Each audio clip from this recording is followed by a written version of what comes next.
The next law we will discuss is Charles' law. Charles looks at the relationship between volume and temperature when the pressure is held constant. Think about this scenario.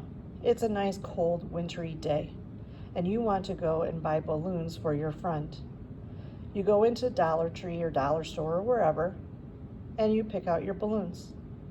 You then head to your car and you realize by the time you get to your car that your balloons have shrunk.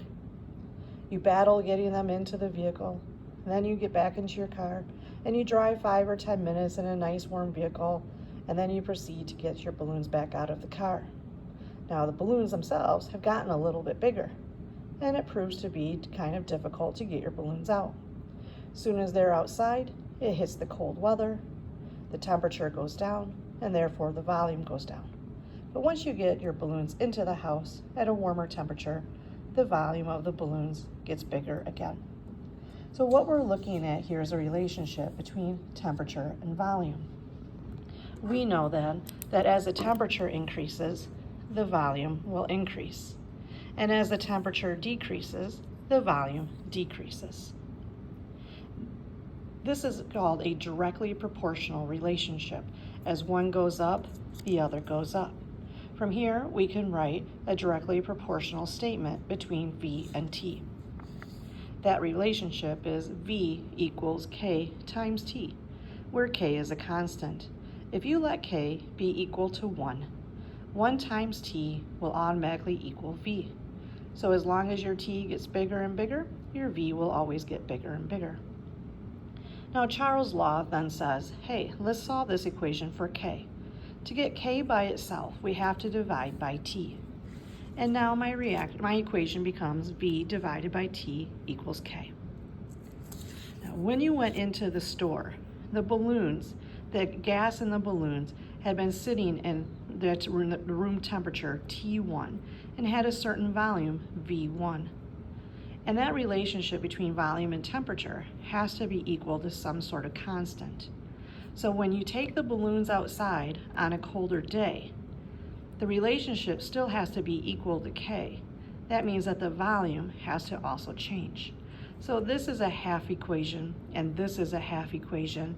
If we remove K from the formula, we get our full equation. V1 divided by T1 equals V2 divided by T2. To simplify this equation, what we will do is cross multiply. When we cross multiply, this will remove our fractions.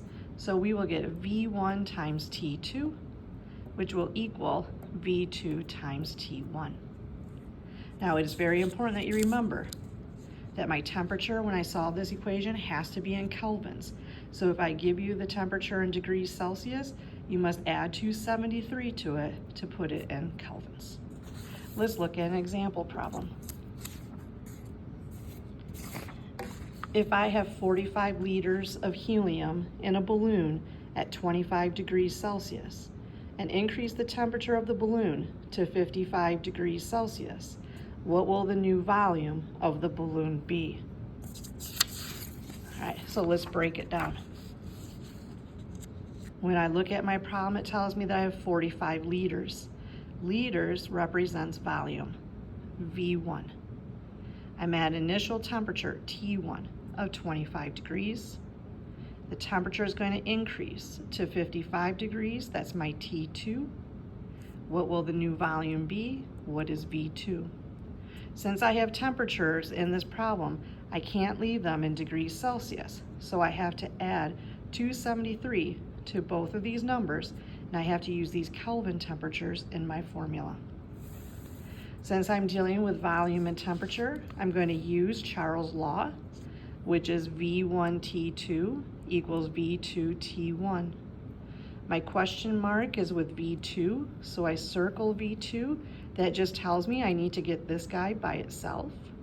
So instead of multiplying by T1, I need to divide by T1 so they cancel, and then I have to divide this side by T1 as well.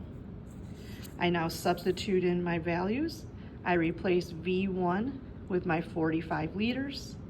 I'm multiplying by T2, which I found to be 328 K, and I'm dividing by T1, which I found to be 298 K. The Calvins will cancel, leaving me with liters for the units.